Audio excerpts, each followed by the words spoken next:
Hello and welcome back. I'm Curtis, I'm Dakota. and this is RSQ. We just finished All Better Now by Neal Shusterman.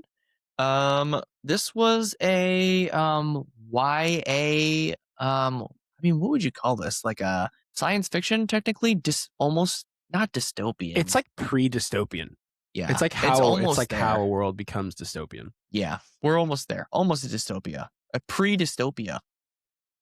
Pretopia. But yeah, so we just finished this. We'll go ahead and start off by judging this book by its cover. Dakota, how are you feeling here? No. I don't know how I feel about the cover, and I don't know if it's my opinions about the book affecting how I feel about the cover. It kind of feels plain to me, a bit like it's appropriate for the book. I think it matches the content, but it looks a little plain. I can see how it's like kind of just generic. Yeah. Like this looks like a free JPEG off of like Google or something. Exactly. That's exactly what I would think, that it's just like. I think it's interesting though. I feel like I saw the cover and I'm like, what is going on here? I don't mind it. It's okay. Yeah. It does seem a little. It just feels very computer plain, generated. Very average. It's not like a broken binding cover, or like it's not like the vial cover where it's got like hidden little, nooks and crannies with the RV inside the vial. It doesn't have anything. It's just a happy face. It doesn't have any Easter eggs. It's the Walmart guy. Dang. How close can you go? Those eyes are staring into my soul. Well, we're going to stare right back when we give it this review. Well-developed characters. Let's have you started us off here and how you felt about we're going right in. Characters. Crack them knuckles. This book was something. It was something. Aw. I gave it 0.5. The characters we had a lot going on. It was very interesting. We almost got there with almost all the characters, and we didn't get there with any of the characters. We had 4 main people: Mariel, Ron, Morgan, and I would say Glynis, but like obviously his dad, Bloss, right?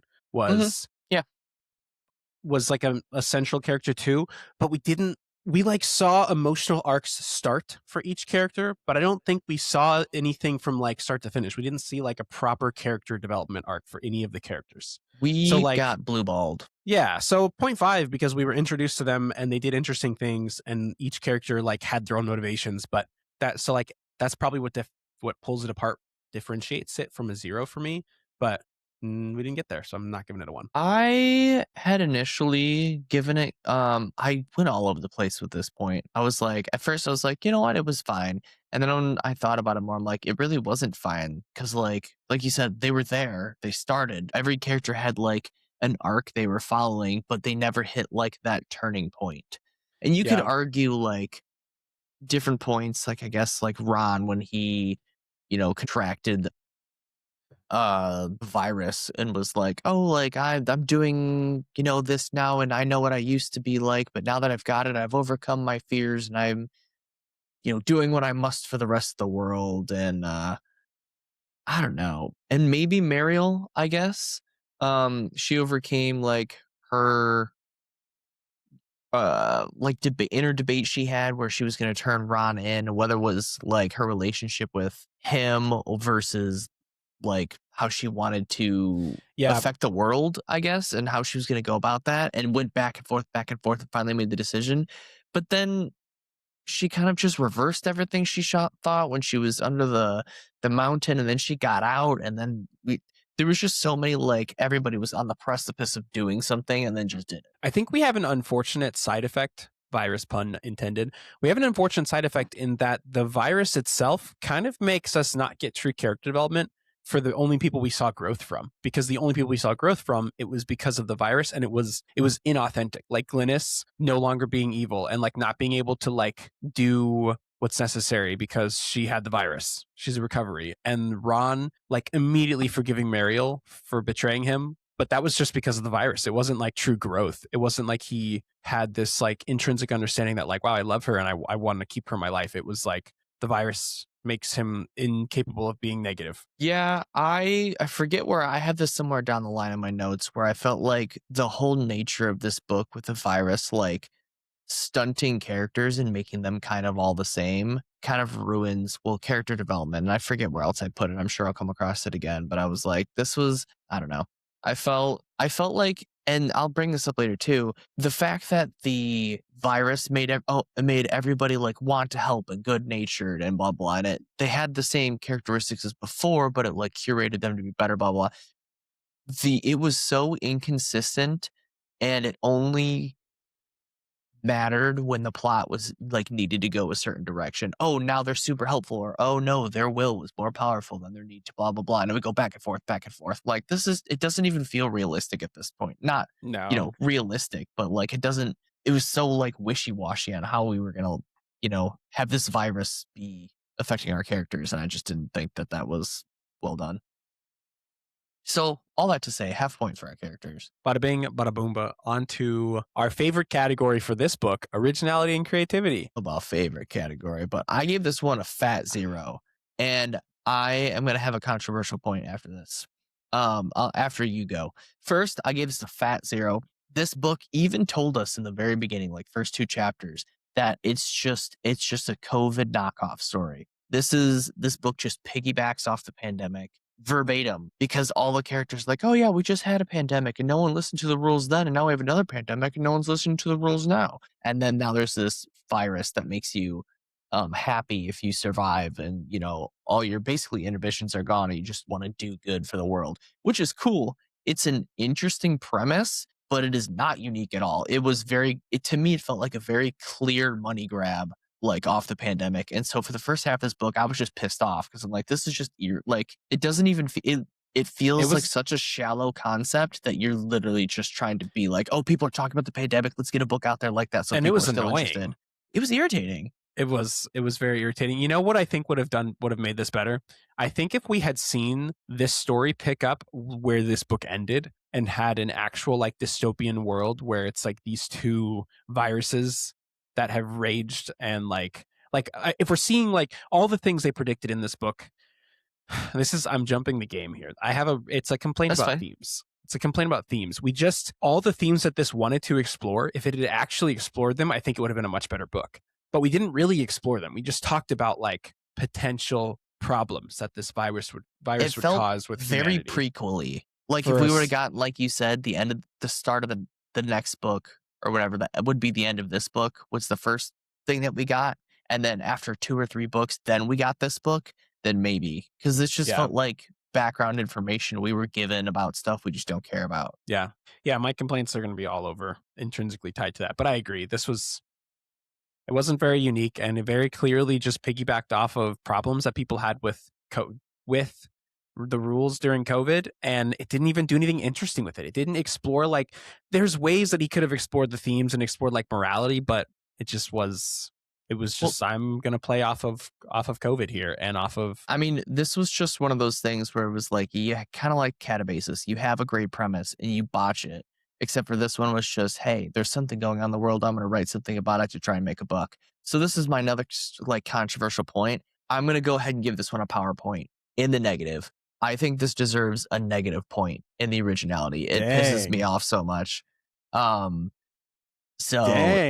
Yeah, I was really upset for the first half of this book. And it's like, it was just so irritating. They kept bringing up COVID and being like, oh yeah, this is how COVID was, but this is how this virus is different. And then it just wouldn't matter because it was saying the same thing. I just thought it was very, very weak.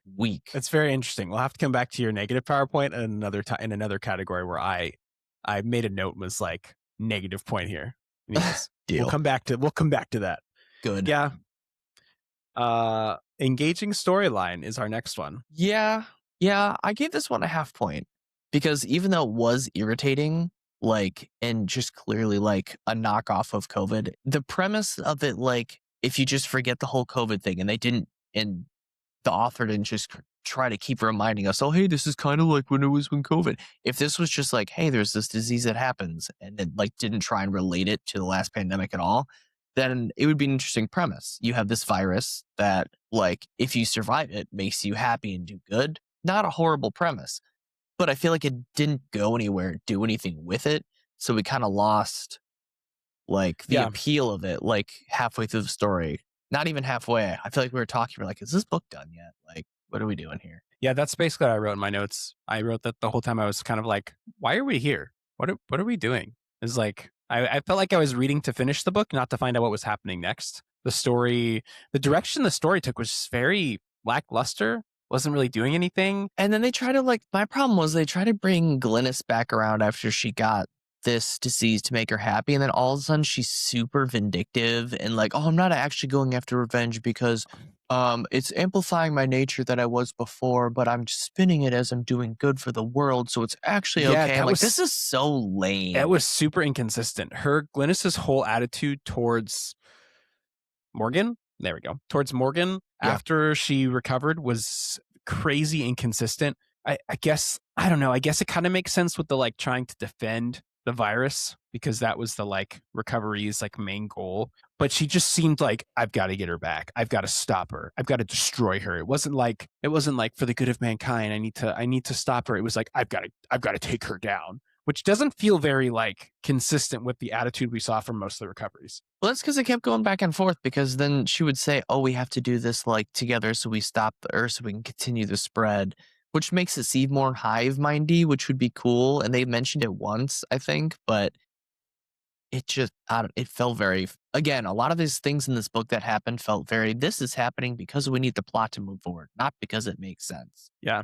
So yeah, all of the ways that this was executed just make it feel kind of like a cash grab. Yeah, agreed. Anyways, yeah, half point there as well. How did you feel about our ending? How did we feel? When I finished reading the book, I was happy to be done with the book. And I was like, maybe I'm not going to rate this as poorly as I think I'm going to rate this. And then I started taking notes and I was like, this is not positive. Wah, wah, wah. All that to say that I gave the story end a 0. A big, fat, juicy infinity 0. I also gave it a big old goose egg. I wrote a couple of notes of it being so clearly it was open-ended at the end on purpose because either there's going to be a sequel or that's all the characters completed their mission that they were doing. So now it's up to the reader, which it just wasn't done well. If it was left too open-ended for it to be an ambiguous type ending, but it was almost too open-ended to the point where it's we didn't get anything done. Yeah, we didn't solve anything. I'm trying to communicate that you can have a story that's left open-ended and we can complain and be like, man, I'd love to see more, but I got everything I needed, right? But we didn't accomplish anything. There was nothing that was the start and the end of the book. The only difference was that there are more people infected. And there's some sort of new counter virus, but all the other things the characters did were either undone or everybody they killed was unkilled, or they just undid everything. So it's why even put these characters through this crap if you're just going to undo it? Because it didn't actually do anything. And then the mountain explodes with them in it and they live. Ron was crushed by 2 different pieces of heavy mountain. She pushed it off them and carried him back with broken arm and ribs.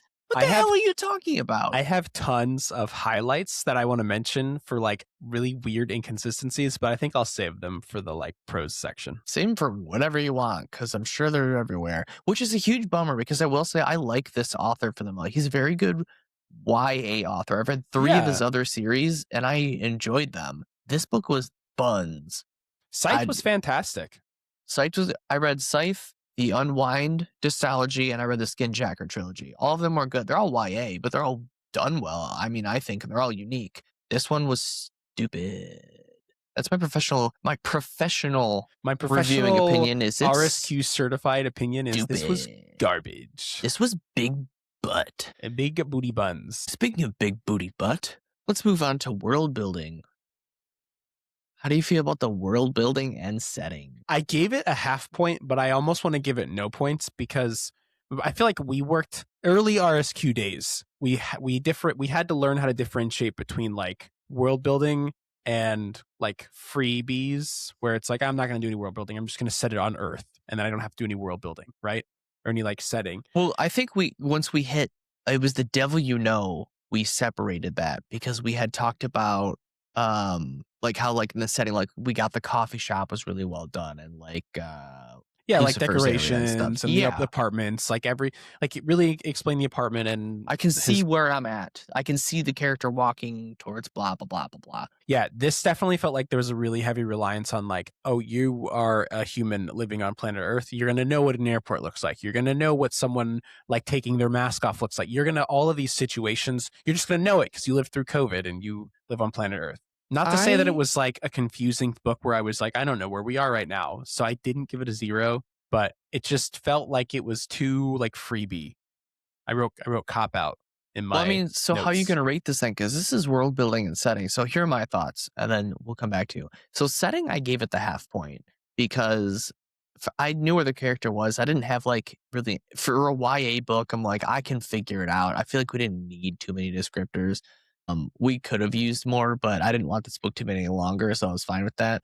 But world building gave it a fat 0 because it was extremely inconsistent on anything the virus did and it affected people. First off, where did the virus come from? It just happened and made everybody this category happy. Is actually a perfect spot for all of my highlights. Because I didn't know, I wrote down that I must have missed it because they had to have told us where this came from, right? Instead of another day a virus was born. No, we didn't get anything about this. I don't know. You, like I said, you could justify the fact that they had said sometimes that the virus only amplifies kind of your nature that you already were type thing. But I really think it's a huge cop out because of Glynis and Ron and all these like random type things where it was just like anything that they did, just one paragraph, they'd be doing one thing and their thing is like, well, but actually I'm just gonna do something different. Or next chapter. The inconsistencies. Well, hold on. Before I bring up my annotations, I do need to talk through my actual rating for this. Yeah, the world. You're right.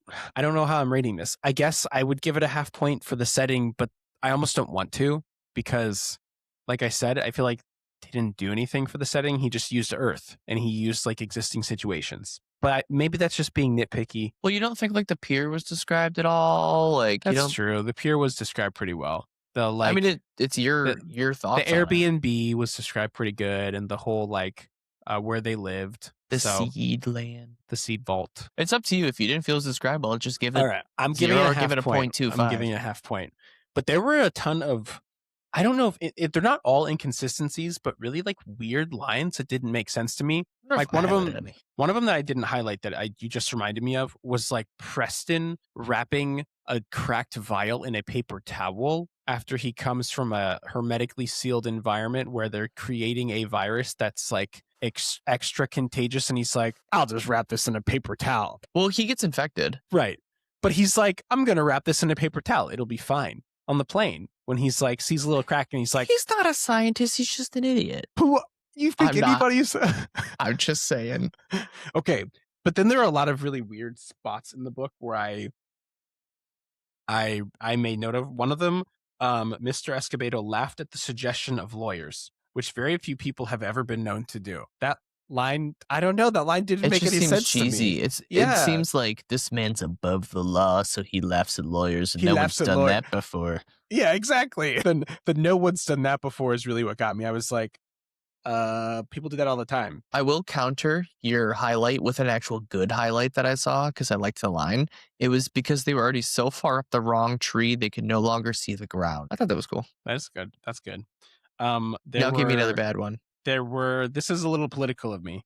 There were multiple negative references towards law enforcement, which was just kind of a little, I don't know, it's out of place. It felt out of place. It was like, appearances can be deceiving, said the officer, way too jaded for anyone's good. Yeah. That was one of them. Oh, here's another one. The investigation, said the news, is still ongoing, which, as everyone knew, was code for you're never going to hear about this again. I mean, there's clearly, that one is more. If you think, I mean, that one's more normal. That one's more understandable. It is true. But still, I mean, everybody politicized COVID when it was happening. So then the nature of this one is going to be the same thing. Here's another good one. She never thought that the annoying flashlight app, which always seemed to mysteriously come on in her pocket, draining her battery, would ever be a life-saving tool. Dude, so dumb. It's a flashlight. That's the whole point. So dumb. I remember reading that. I'm like, I'm just gonna ignore this. I'm just gonna pretend this didn't happen. We're just gonna move on. Because in my head I was like, oh, maybe it's because she's like younger or whatever. Then I'm like, isn't she like 20 or like 19 or something? And then there was another cop line until a spatula was mistaken for a gun and someone was taken out, leaving a juicy headline for the morning news. And then I have one more funny one. Give us a good one. That's not like a negative one. We should, side note, like do like a best and worst like lines that we see. We should reviews. I think that'd be fun. And then we can see who has the better one. Yep.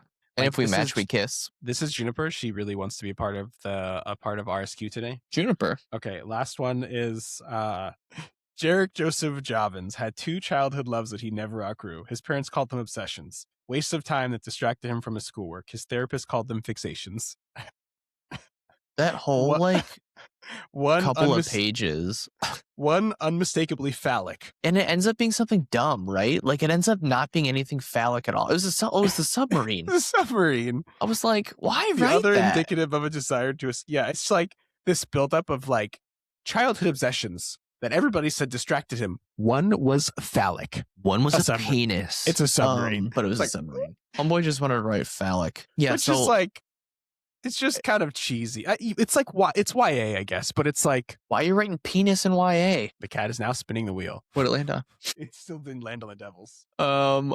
Pacing and structure. I actually gave this one. Actually, you go first.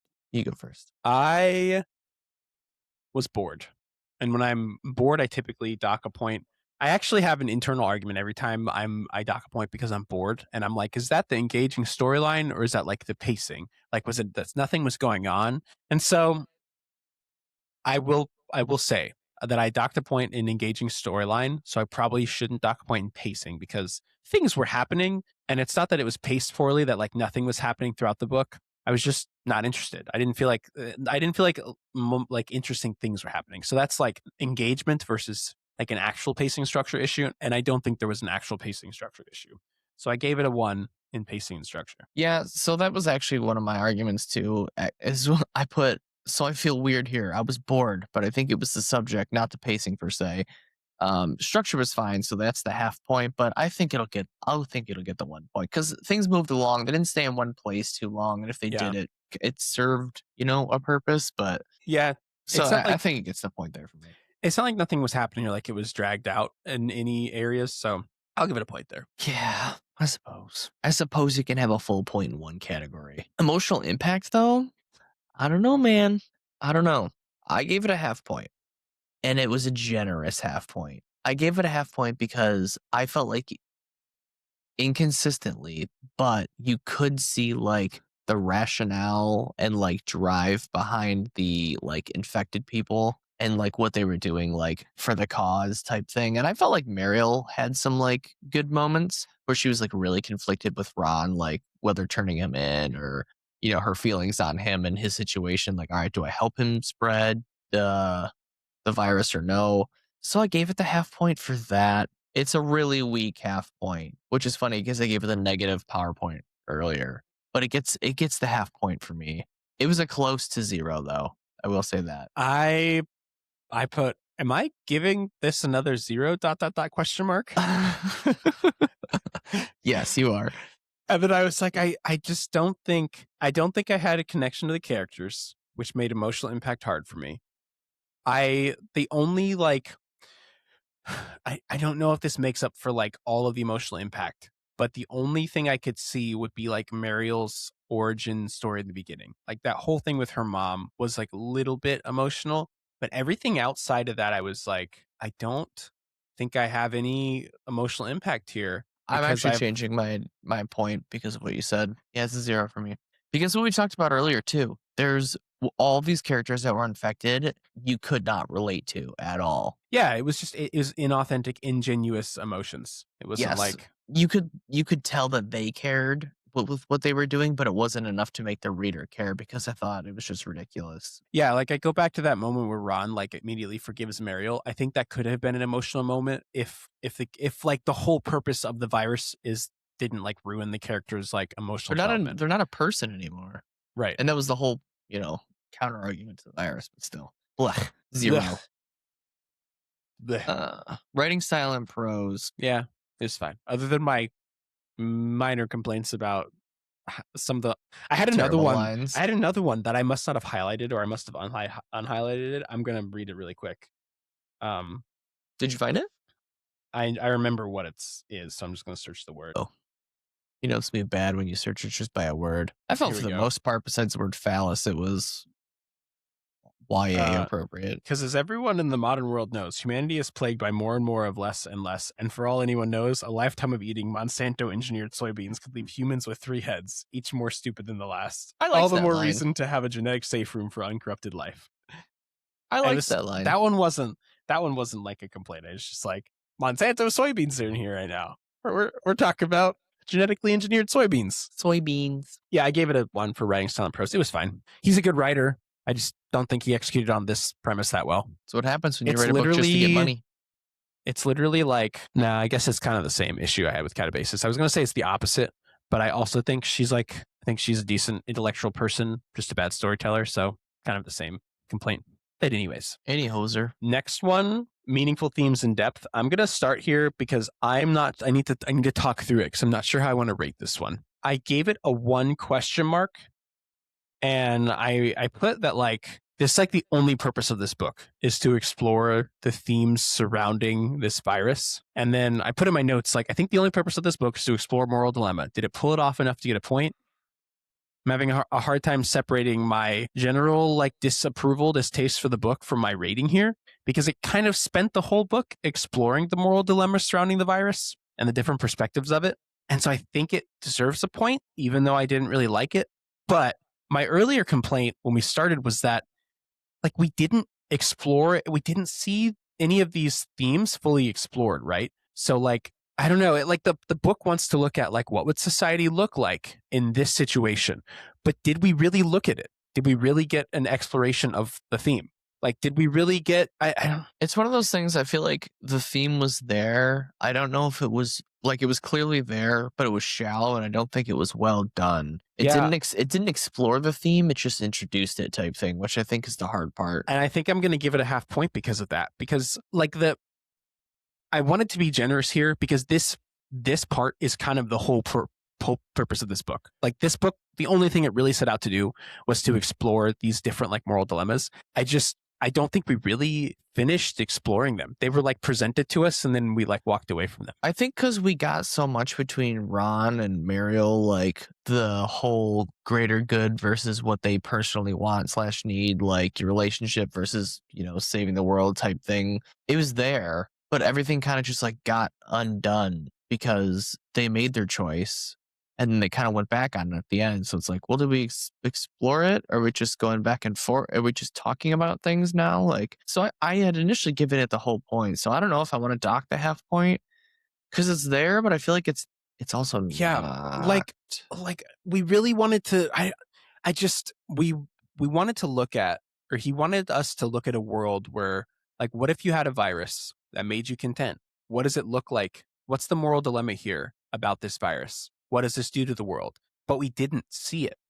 I don't think he fully explored it. I think he just presented it. It was what would this do? It would cause there to be arguments. And what would that mean? I think the hard part too is because, I feel like you could be a little bit, well, not even necessarily so, but I'll just talk it out loud. It's a YA book, right? So it's not going to be super heavy on crazy themes, but it can be heavy on simple themes. And I had initially thought that they were there, and they are there, but I don't feel like it's done well enough to get the whole point. Yeah, that's where I ended up too. Man, the more we talk about this, the lower I rate it. I know. I finished reading the book, and I had this momentary sense of euphoria because I was done reading the book, and I was like, yes, I'm finished. That's nice. And then I went to go think about it and collect my thoughts, and I was like, wait a minute. Hold on a second. Excuse me. Yeah, I think it just is the general overall feeling I had that a lot of this was half-baked, kind of just... Again, because it wasn't written very deep, it felt like it was written hastily so they could get it out and get money while COVID's hot. His themes in Scythe are great. And to just even make a comparison of himself, the way that he fully explores what it looks like in a society where someone can't die and you see the start to finish exploration of this theme. He presents like different problems that come up with this and his different like proposed solutions through his story.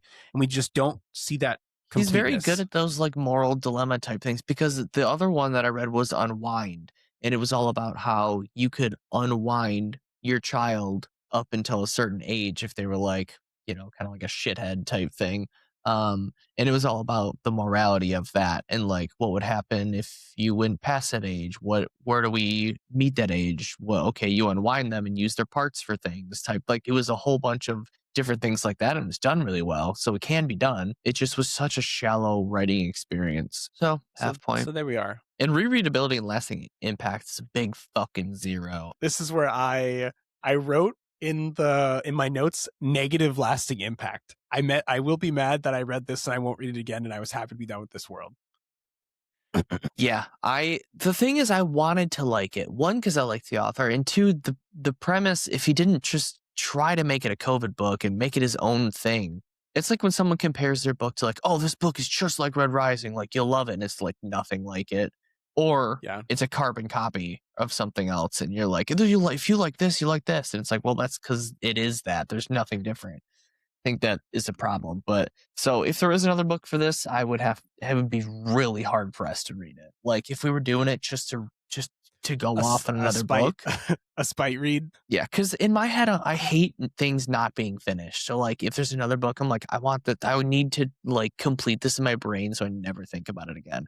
But then I have to read another this amount of that. And I don't want to do that. This was not, it was like not long, but it wasn't like short. This could have been a short story. It was 500 pages. This is like what makes me want to rate it even lower, is that like I read short stories last year that had more emotional depth and more like thematic depth. And this is like, why do we have 500 pages when this could have been like a 120-page short story that explores like this could have been like a writing prompt. Someone on Reddit could have done this writing prompt and made like a 12-paragraph short story that's like ending on a cliffhanger, and it's like the year is 2050. 40% of the population is now recoveries. 20% of the population's immune, and the rest of the population has the counter virus. We live in a land of emotional turmoil. I could have. I don't know. I felt anyway. Yeah, I don't know if I'm easy 0. I know how committed I am to giving an actual negative PowerPoint on the rereadability and lasting impact, but 0. I'm just give it the 0. Yeah. Well, I'm going to get it out of the way and say that we do not recommend reading this book. I wouldn't even recommend it. Sometimes we conditionally recommend for, it's a YA, like if you're younger, you might like it. No, this book is bad. It's just not good. I would say that you should skip this book if you see it on the shelf and you're like, that looks good. It's not. Don't do it. We did this for you. I texted Curtis and I said, if we DNF'd books, I could DNF this book. You know what's crazy is the fact that there's been a couple of books over the last year that have been on my shelf for so long. And I'm like, you know what? I'm excited to read them. We put them on the wheel. I.e. Atlas 6, worst series I've ever read in my entire life. The Coward wasn't the worst series, but it just was okay. It was just pretty mediocre. And that was a huge bummer. This one's been on my shelf, on the wheel at least, for a long time. Yeah. Super excited about it. For the Wolf and For the Throne. For the Wolf I had for forever. Looking back on it, sucked. They were not good. Buns. We generously rated those. I think it was their first thing, but still, yeah, bad. My overall score, I don't know what was your overall score here? Mine was a 4 out of 10. Yeah, mine was a 3. So we're meeting in the middle at 3.5. And I think that's fair. Yeah, that's a fair rating. That's like a 2-star rating on Goodreads. If we're doing some generous rounding from 1.5 up to, or from 1.7, I guess it's not generous. It's a 2-star rating. Yeah, I mean, I feel like, because there were parts I was like, okay, this could be something, but it just wasn't. This was a hollow shell of a Hollow Knight. Anyway, I don't have anything else to say positive or really negative about this book. It was what it was. We read it. We didn't like it. We recommend skipping it. So we got through it so you can skip it. And now we're going to go film a wheel spin, and we're going to have the Devils on here 8 times, and we're going to see if we get the Devils, or if we get Ready Player One, or if we get Fairy Tale. Those are options. 80% to be the Devils. Odds are it's going to be Fairy Tale. So we'll see what happens. All right. thanks for watching and disliking this book with us. Let us know in the comments if you have read it or if you liked any of his other books. So I would love to chat about his other series, especially the Unwind series, Scythe, or the Skinjacker trilogy. But yeah, thanks for being here. Thanks for letting us talk to you. We love you, and we'll see you next time. RSQ out.